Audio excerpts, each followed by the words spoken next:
Hello there! Back in winter 2020, I made this here painted snake jumpsuit when I was off from work the week between Christmas and New Year's, because who doesn't love to do a giant project when they're off from work? I already had this gray Dickies jumpsuit from a college Halloween costume where I was an astronaut, but I don't really like the color gray, so I wanted to make it something I would want to wear. However, I also put in some elastic in the waist because it was a little baggy at the time, and in the years since I have changed sizes and now it presses too much into my stomach, and while it makes me look snatched, it also makes me feel like I'm gonna puke. Back when I made this, I didn't really record any of the process. However, I do have these concept sketches and the photos while I was working on it, including this extremely creepy method of hanging it on my ceiling fan, stuffed with newspaper and cardboard for me to paint on. I definitely accidentally scared myself quite a few times with this.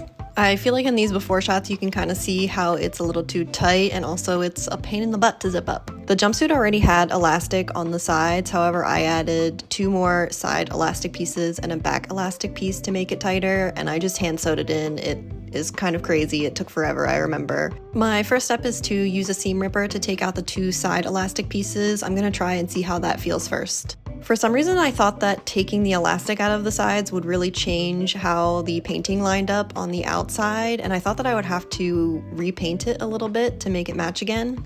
So I also planned to show how I touched up the painting on the outside, but it ended up not really being necessary. I don't know why I thought that it was going to be crazy different, but sometimes I'm silly like that.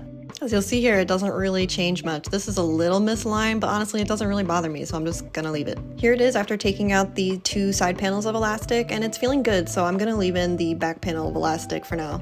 We are running out of cool days, but maybe you'll see this on a future outfit of the day post. Okay, thanks for coming along on this project that ended up being way easier than I thought it was gonna be. Bye!